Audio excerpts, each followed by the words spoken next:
Hello everyone, hope you're all doing well with your health and studies. I'm here again with yet another very interesting topic from your book Honeydew. So let's start. Lesson number 3, Glimpses of the Past. Students, today I'm going to remind you the past of our country. And when we remember our country's past, the one thing that comes to our mind is the horrorest British rule, isn't it? This lesson shows the glimpses of how the British East India Company expanded its power in India and exploited Indians, how they robbed landlords and farmers of their land and created a situation that led to famine and pushed patriots to launch the first spark of revolt. As we know, students, the British first came to India as traders a few hundred years ago. And when they left in 1947, they had been ruling India for over 100 years. The British became unbelievably rich. The people of India lost their lives and livelihoods, and the land of India was split in many parts. This lesson talks about the history of India from 1757 to 1857 till the First War of Independence, that is in 1857. The chapter Glimpses of the Past, and which is written by S.D. Sawant. It is a picture story or comic that covers the story of the freedom of struggle. So let's talk about our author S.D. Sawant or Shivaji Sawant, who was born on 31st August 1940 and died at the age of 62 on 18th September 2002. He was an Indian novelist in the Marathi language. He is known as Mrityunjay Kara, meaning maker of Mrityunjay, for writing the famous Marathi novel Mrityunjay. He was the first Marathi writer to be awarded with the Murti Devi Award in 1944. Let's begin. The first picture titled The Matrayas, which means those who die in war. And this picture shows the famous singer Lata Mangeshkar singing "Ye Mere Watan Ke Logo," the famous patriotic song at a meeting in Delhi in January 1963. You can also see Pandit Jawaharlal Nehru, Lal Bahadur Shastri Ji, Indira Gandhi attending this meeting or the gathering in Delhi. The second episode, the company's conquest from 1757 to 1849. In 1757, in India, the East India Company was in a strong position. Compared to the Indian princes, they had superior weapons. Besides, Indian princes were short-sighted in their approach to the event of the time. Indian princes were fighting with each other. They often sought the help of the company. It could be easily subdued these princes one after another. However, the brave Tipu Sultan of Mysore fought with the British, and unfortunately he died in the battlefield. The next episode, we can see the British rule from the year 1765 to 1836. The social fabric was in a bad shape. Religious leaders preached absurd practices like untouchability and child marriage. In truth, Indians had lost their self-respect. The British ignored them. The farmers and the artisans were the worst hit. Heavy taxes ruined the farmers. The British cut the thumbs off the expert artisans.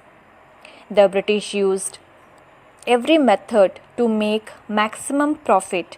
The import from England became tax-free. In the next episode, we can see Raja Ram Mohan Roy, who understood what was wrong with the country. He tried to reform the society. He taught people that the main prospect of all religions were the same.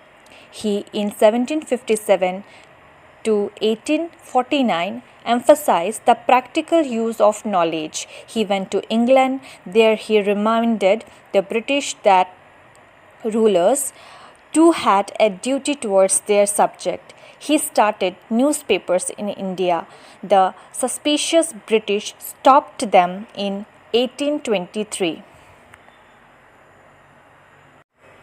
Next, we can see in 1818, a revolution was passed under it an Indian could be jailed without trial in a court. The British officers drew large salaries. Besides, they make fortune in business. By 1829, Britain was exporting goods worth 7 crore rupees to India. Even the British Governor General of India, Betrick, reported to England. He said, "The bones of the cotton weavers are bleaching the plains of India." Thus, the British proposed on the ruin of Indian industries too.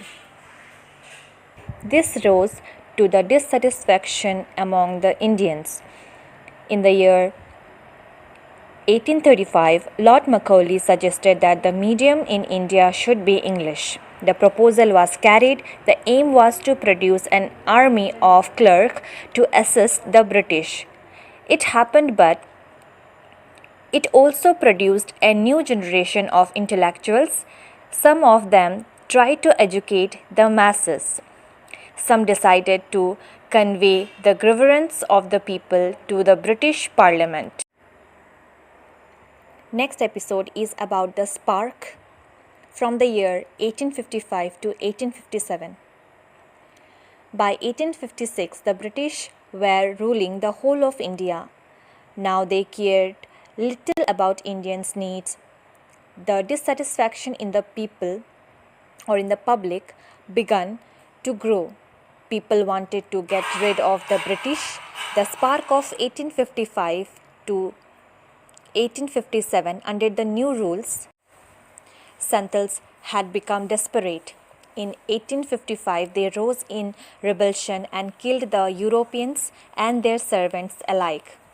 The discontent was prevailing in the East India Company's army too.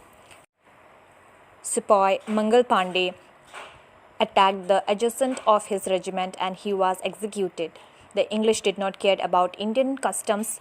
Chapatis were sent from village to village. With them was the message that their native emperor would want their service.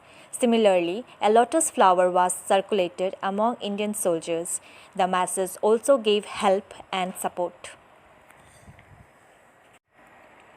Next, we can see the revolt started at Meerut. The sepoys who had revolted marched to Delhi. They were shouting slogans in favor of Bahadur Shah Jafar. The rebellion spread wider. Many landlords had lost their lands. They helped the revolt of 1857. The fight for freedom in 1857. Many rulers like Hazrat Mahal of Lucknow were bitter. The English had taken away their kingdom. Popular leaders like Maulvi Ahmadullah of Faiziabad urged the common man to revolt. Azimullah Khan told Tatya Top to make Nana Sahib the leader of that war of independence. All over North India, the people fought pitched battles against the British. 18-year-old Kanwar Singh of Bihar received a bullet in his wrist. He just cut it off, throwing it into the Ganga. He said that it was his last offering. So, dear students, while there will always be people who will try to dominate and rule over others, there will also be people who will be ready to fight and die for their freedom, for what they truly believe in. So, dear students, your homework for today is to learn all the question answer of this chapter along with the exercise. Hope you had fun learning with me. Thank you for watching.